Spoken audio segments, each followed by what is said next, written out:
आप सभी को मेरी तरफ से जय माता दी। आखिर हाथ में जल लेकर ही संकल्प क्यों किया जाता है? इसके पीछे का रहस्य क्या है? इसके पीछे का अर्थ क्या है? कई लोग इसे जानने की चेष्टा करते हैं, इच्छा रखते हैं। तो मैं आज आपके इस प्रश्न का उत्तर इस वीडियो के माध्यम से भली भांति देने वाला हूं। तो वीडियो को अंत तक अवश्य देखिएगा ताकि आपसे कोई जानकारी छूट ना जाए। तो मैं आप सभी से कहना चाहता हूं कि आपके घर में कोई भी पूजा पाठ अनुष्ठान, कुछ भी देव कर्म आपके घर में होते होंगे तो ब्राह्मण लोग आपसे हाथ में जलपात्र या हाथ में जल दूब अक्षत द्रव्य रखकर आपसे संकल्प जरूर करवाते होंगे। इस बात को आपने नोटिस जरूर किया होगा कि हाथ में वो जल रख के संकल्प करवाते हैं।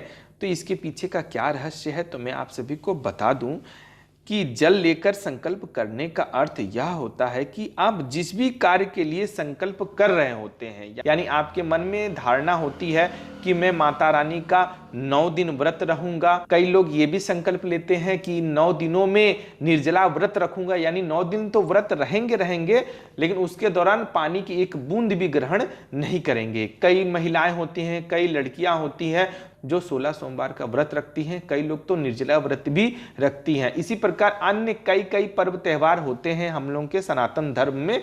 तो विधिवत तरीके से भक्त लोग अपनी अपनी इच्छा अनुसार संकल्प लेते हैं। संकल्प का अर्थ होता है प्रतिज्ञा। एक तरह का लोकल भाषा में कहा जाए तो भगवान से आप वचन देते हैं कि हे प्रभु, हे माता रानी, मैं 9 दिनों के व्रत के दौरान भोजन ग्रहण नहीं करूंगा, या मैं 9 दिनों के व्रत के दौरान जल तक ग्रहण नहीं करूंगा, चाहे करूंगी। इस प्रकार का आप जो भी संकल्प करते हैं, यानी मैं जो बोल रहा हूं वही मात्र नहीं, आप हाथ में जल लेकर जो संकल्प करते हैं तो आप अपने मन में भी सोच सकते हैं कि आपने उस समय भगवान से क्या कहा, देवी देवताओं के सामने क्या कहा।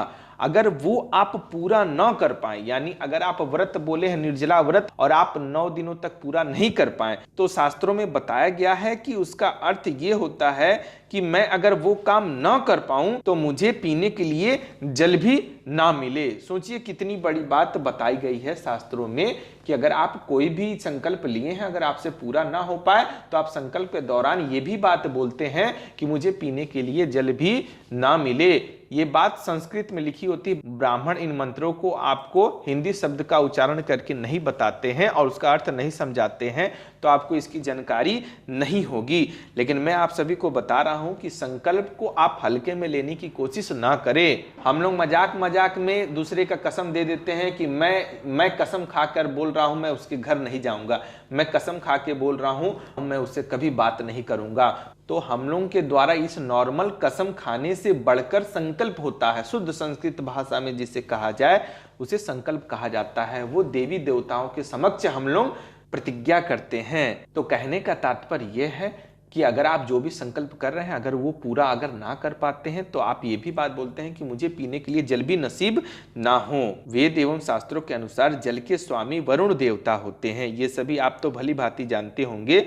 अगर आप प्रतिज्ञा का पालन नहीं करते, यानी आपने जो भी संकल्प लिया है अगर उसका पालन आप नहीं करते हैं तो आपको वरुण देवता भी कठोर दंड देते हैं। इसमें जरा सी भी संकोच की बात नहीं है। यानी जो भी देवी देवता के सामने आप लोग ने संकल्प लिया होगा वो तो रुष्ट होंगे ही होंगे, लेकिन जिसे साक्षी मान के, यानी वरुण देवता को साक्षी मान के आपने संकल्प लिया, अगर वो पूरा नहीं किए तो वरुण देवता भी आपको कठोर दंड देते हैं। जल के बिना प्राणी जीवित नहीं रह सकता, यह असंभव है। आपने ये कहावत तो सुनी ही होगी कि जल ही जीवन होता है। तो सोचिए, जल ही प्राण है मनुष्य के लिए। एक तरह से देखा जाए अगर जल ना रहे तो कोई भी जीव जंतु मनुष्य इत्यादि जीवित नहीं रह सकते लंबे समय तक। इसी के लिए संकल्प के दौरान हाथ में जल लिया जाता है और संकल्प किया जाता है, यानी प्रतिज्ञा की जाती है। वो वचनबद्धता होती है।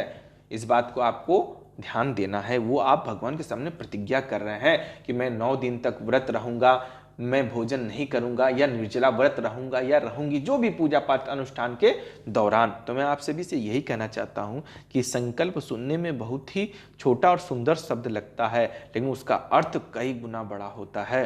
तो अगर आपको ये जानकारी आज समझ में आ गई तो बहुत ही सोच समझ कर आप संकल्प तो बहुत ही सोच समझ के आप संकल्प लीजिएगा, क्योंकि कई लोग भक्त लोग जोश में होश खो बैठते हैं और भगवान के सामने कई बड़ी बड़ी वचन कह देते हैं, यानी संकल्प ले लेते हैं कि मैं 9 दिन के दौरान देवी भागवत पढ़ूंगा या जल की एक बूंद ग्रहण नहीं करूंगा या तक कि फलाहार नहीं करूंगा। कई सारे भक्त ऐसी गलतियां कर जाते हैं और बाद में उसको पछताना भी पड़ता है। तो जो आपसे संभव हो सके भगवान के सामने, देवी देवता के सामने वही संकल्प करें, जो संभव हो वही करें, अपनी मनमानी ज्यादा ना करें, क्योंकि वो देवी देवता के लिए वचनबद्ध होती है, तो उसे मजाक में बिल्कुल ना लें। बिना संकल्प का कोई भी पूजा पाठ अनुष्ठान पूर्ण नहीं माना जाता। इसी के लिए जो भी आप पूजा पाठ अनुष्ठान कर रहे हो, मन में कोई कामना रख के कर रहे हो, तो आपको संकल्प लेना बहुत जरूरी होता है। संकल्प 2 प्रकार के बताए गए हैं, एक निष्काम भाव होता है, एक सकाम भाव होता है। आपको जो इच्छा हो उस प्रकार आप संकल्प ले सकते हैं। अगर मेरे द्वारा दी गई जानकारी आप सभी को पसंद आई हो तो चैनल को सब्सक्राइब जरूर करिएगा। धन्यवाद। जय माता दी।